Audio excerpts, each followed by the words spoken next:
السلام علیکم dear friends, welcome to the channel جو کہ ہے ایپیسوڈک ناول سٹوریز۔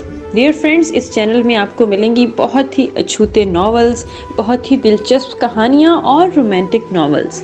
سو ہمارے ساتھ رہیے، اور اس سے پہلے کہ ہم اپنی کہانی کا آغاز کریں، اس چینل کو لائک کر دیں، اس چینل کو سبسکرائب کر کے بیل کا آئیکن ضرور پریس کر دیجیے گا تاکہ ہمارے چینل سے آنے والے ہر نیو نوٹیفیکیشن کی خبر سب سے پہلے آپ کو ملے۔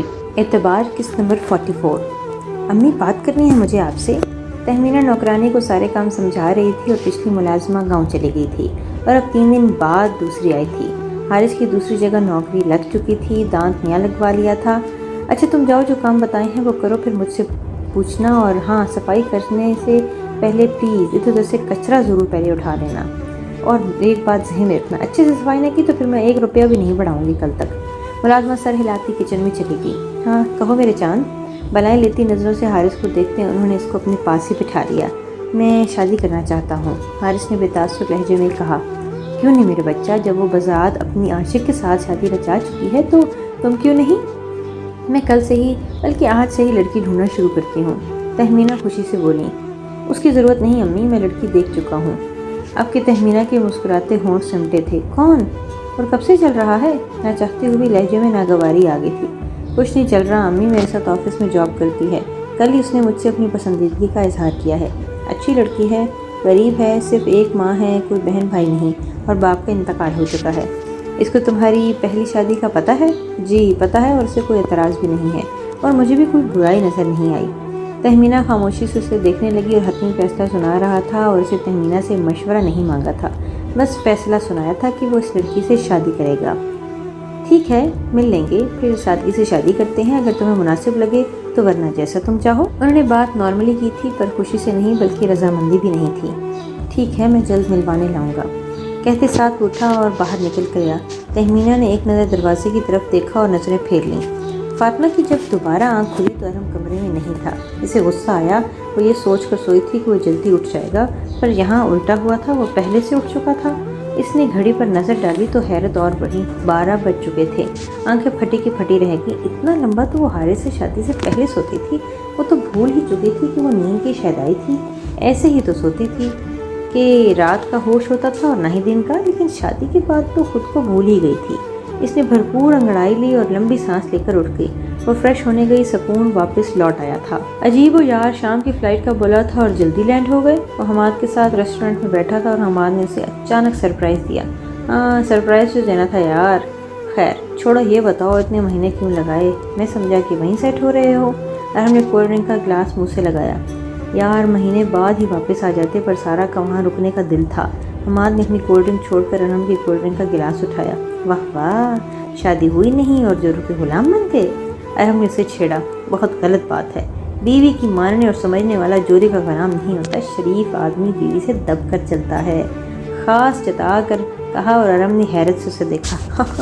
تم تو کمینے ہی ہو، شریف کب سے ہو گئے؟ بس بیویاں اچھوں کو سدھار دیتی ہیں۔ ایک آنکھ دبا کر اس نے ارحم کا گلاس خالی کر کے رکھا اور اپنا اٹھا لیا۔ تو اس شرافت کے پیچھے کی وجہ میں آپ کی سارا سے محبت سمجھوں یا سارا کا فائٹر ہونا؟ توبہ کرو یار، محبت کرتا ہوں اس سے، اور محبت میں اگر یہ میاں والی آنا آ جائے تو بیچاری بیوی کا کیا ہوگا؟ شادی کے بعد اس کی پوری زندگی ہی شوہر پر انحصار کرتی ہے، اگر شوہر ہی خراب ہو تو زندگی خراب۔ اب اس نازک جان سے انا لگانا ناانصافی ہے۔ ارحم اس کی بات پر مسکرایا۔ جانتا ہوں، لیکن تم مجھے سرپرائز دینے آئے تھے، پر تمہارا یہ تھوبڑا دیکھ کر میں ذرا سرپرائز نہیں ہوا۔ ارحم نے کہتے ہوئے ویٹر کو اشارہ کیا۔ ہاں یہ سرپرائز بھی نہیں، حماد خوشی سے بولا۔ ریلی؟ تو پھر دو نا سرپرائز۔ حماد کے کچھ بولنے سے پہلے ویٹر آ چکا تھا۔ 3 چکن بریانی۔ ویٹر آرڈر لکھ کر چلا گیا تھا۔ ہم 2 ہیں۔ پھر 3 کیوں؟ کوئی اور بھی آ رہا ہے؟ نہیں مسٹر حماد، 3 اس لیے تاکہ میں اپنی ایک سکون سے کھا سکوں۔ حماد اسے کولڈ ڈرنک پینے پر چوٹ لگی تھی۔ خیر خوشخبری بتاؤ۔ خوشخبری یہ ہے کہ تم تایا بننے والے ہو، حماد نے کہتے ساتھ منہ ہاتھوں میں چھپایا تھا۔ سیریسلی؟ تم ڈیڈ بننے والے ہو؟ حماد منہ پر ہاتھ رکھی اس بات میں سر ہلانے لگا۔ بند کرو یہ چھچورا پن حماد، لڑکیوں کی طرح شرمانا بند کرو۔ ارحم خود بھی بہت خوش تھا، ویسے بات تو بہت زیادہ خوشی کی تھی، لیکن یہ تایا؟ ہاں تم تو میرے بچوں کے تایا ہو گے نا۔ حماد فوراً سنجیدہ ہوا۔ توبہ ہے یار, تم تو عمر کے معاملے میں عورتوں سے بھی زیادہ ریئیکٹ کر رہے ہو. خیر چھوڑو, بات بہت خوشی کی ہے, بڑی والی سیلیبریشن بنتی ہے. ہاں کیوں نہیں, ابھی ہوگی نا گرینڈ پارٹی. ایک سرپرائز میرے پاس بھی ہے. ارم نے موبائل پر ٹائم دیکھتے ہوئے کہا. کیا, میری شادی ہو چکی ہے؟ اینڈ یو نو واٹ, مجھے آدھے گھنٹے میں نکلنا ہے, میری بیوی کے بھتیجے کی برتھ ڈے ہے, اس کے لیے گفٹ بھی لینا ہے. حماد اسے ہکا بکا دیکھ رہا تھا. مذاق کر رہے ہو؟ حماد نے کڑے تیوروں سے پوچھا. نہیں, سچ کہہ رہا ہوں, تم نے مجھے بتانا بھی گوارا نہیں کیا. وہ اپنی خوشی بھولے غصے سے ارم کو دیکھ رہا تھا. تم ہنی مون پر گئے تھے, ڈسٹرب کرنا مناسب نہیں تھا. ویٹر نے کھانا ٹیبل پر رکھا اور ہنی مون پر گیا تھا, قبر میں نہیں, وہاں فون کی سہولت موجود تھی. اب کہ ارم خاموشی سے اسے بھی دیکھ رہا تھا اور پھر نظر انداز کیے کھانا کھانے لگا. خود غرض ہو ارم تم, حماد نے غصے سے کہتے پلیٹ اپنے آگے کی تھی, لیکن اس کا خود غرض کہنا ارم کو کہیں اور ہی لے گیا. اس نے بہت مشکل سے خود پر ضبط کیا اور وہاں بیٹھے رہا, ورنہ کھانے سے بھی دل اچاٹ ہو گیا تھا. حماد نے ناراضگی کا اظہار کرتے دوبارہ کوئی سوال نہیں کیا. کیسی جا رہی ہے پڑھائی؟ پھپھو سندر کے کمرے میں آئی اور سندر شیشے کے سامنے کھڑی بال بنا رہی تھی. پھپھو کو دیکھ کر ان کی طرف متوجہ ہوئی اور بالوں میں کیچڑ لگایا. اللہ کا شکر, ٹھیک, مسکرا کر جواب دیا. اچھی بات ہے, یونی میں بھی پڑھائی پر ہی دھیان دینا. پھپھو کہتے ساتھ اس کے بیڈ پر پھیلی کتابوں کا جائزہ لینے لگیں. ان کا طنز سندر کی سمجھ سے باہر تھا اور وہ سمجھ نہیں پائی تھی کہ انہوں نے ایسا کیوں کہا. میں سمجھی نہیں. سندر چاہ کر بھی اس طنز کو نظر انداز نہیں کر پائی. مطلب یہ کہ فاطمہ بھی ایسے یونی جاتی تھی, پر در حقیقت پڑھائی کے نام پر اپنے گھر والوں کو بیوقوف بناتی تھی. ایسے رات کے پہر لڑکے کو بلا لیا تھا اور اللہ جانے اور کیا کیا چکر تھے. بہت ہی بد کردار لڑکی تھی, اللہ جانے ہمارے خون میں کیسے پیدا ہو گئی. ان کے انداز سے نفرت صاف جھلک رہی تھی. سندس کا چہرہ سرخ پڑ گیا تھا, دل میں تکلیف سے ٹھیس اٹھی. فاطمہ بد کردار نہیں تھی, نہ ہے. وہ لاکھ کوششوں کے باوجود لہجہ سخت ہونے سے نہیں روک پائی. پھپھو نے اسے چونک کر دیکھا اور اس کے قریب گئی. یہ تم کہہ رہی ہو کہ وہ بد کردار نہیں ہے, جبکہ وہ تمہارے بھائی کے ساتھ ہی بے وفائی کر چکی ہے. کیا تم نے اپنی آنکھوں سے نہیں دیکھا تھا آدھی رات کو کسی غیر لڑکے کو اس کے کمرے میں؟ پھپھو کو اچانک غصہ چڑھا تھا. دل کیا اپنے سامنے کھڑی فاطمہ کی حمایت میں بولتی لڑکی کا منہ توڑ دیں. میری نظروں کو چھوڑیں. کیا آپ نے اپنی آنکھوں سے دیکھا تھا؟ کیا آپ اس وقت وہاں موجود تھیں؟ یا آپ کو 100% اس بات پر یقین ہے کہ آپ حلفاً کہہ سکتی ہیں کہ وہ لوگ سچ کہہ رہے ہیں, یا جو انہوں نے دیکھا وہ سچ ہے؟ یا آپ منہ پر زوردار تھپڑ پڑا تھا کہ تیزی سے زبان چلتی اچانک بریک لگی. تمہاری اتنی مجال کہ تم اس بد کردار لڑکی کے لیے مجھ سے بحث کر رہی ہو, مجھ پر سوال اٹھا رہی ہو. تمہاری اپنی اوقات کیا ہے؟ یہاں جو رہ رہی ہو وہ بھی میری بدولت ہے, ورنہ ارسلان تو تمہارا وجود بھی برداشت نہیں کرتا. اگر میں نہ ہوتی تو طلاق مل چکی ہوتی اور ماں باپ پر دھبا لیے گھر بیٹھی ہوتی. آئندہ مجھ سے سوال جواب یا کوئی بحث کی اور ایک لمحے میں یہ بھول جاؤں گی کہ تم میری بہو ہو, تو میں سیدھا تمہاری ماں کے گھر بھجوا دوں گی. غصے سے انگلی اٹھا کر وارن کرتے وہ کمرے سے نکل گئی. سندس منہ پر ہاتھ رکھے آنسو بہاتے انہیں دیکھتی رہ گئی. جب وہ 14 سال کی تھی تب آخری بار تہمینہ نے اسے تھپڑ مارا تھا, وہ بھی اس کی غلطی پر, لیکن آج وہ غلطی درست کر رہی تھیں تب تھپڑ پڑا تھا.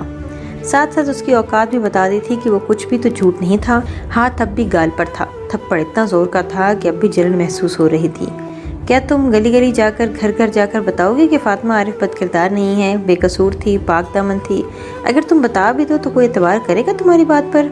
یہاں لوگ اسی بات پر اعتماد کرتے ہیں جس سے ان کے دل کو تسکین ملے. مزے لینے کے لیے کوئی بات ہو جس کو وہ ڈسکس کریں, تبصرے کریں. فاطمہ کی بات اسے یاد آئی تھی. صحیح کہا تھا فاطمہ نے, یا انسان انہی باتوں پر یقین کرتا ہے جس پر کرنا چاہتا ہے. حقیقت جاننے سے کوئی سروکار نہیں. وہ کس کس کو بتاتی کہ فاطمہ بے گناہ ہے اور کون کون یقین کر لیتا.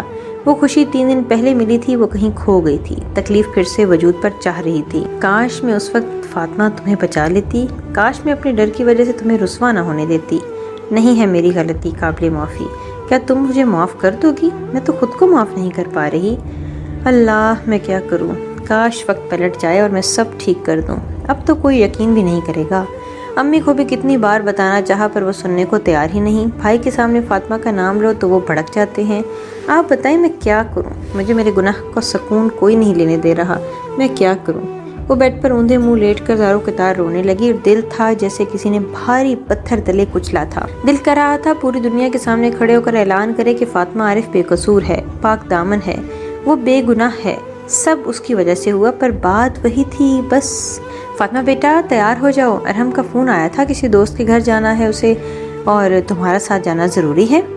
زینت کچن میں اس کے پاس آئیں جو بسکٹ بیک کرنے میں مصروف تھیں۔ دل کیا منع کر دے پر مقابل زینت تھیں، اس لیے خاموشی سے اس بات میں سر ہلا دیا۔ آدھے گھنٹے میں تیار ہو کر نیچے آئی۔ Black air line frock, black چوڑی دار پاجامہ اور لال دوپٹے کا حجاب کیا ہوا تھا۔ سادہ سا میک اپ تھا اور سادی اور چھوٹی سی پرکشش لڑکی جس نے کسی اور کا تو علم نہیں پر ارحم الیاس کو دیوانہ بنا کر رکھا تھا۔ وہ بنا پلک چپکائے اسے دیکھیں گی اور آج بہت الگ الگ لگ رہی تھی۔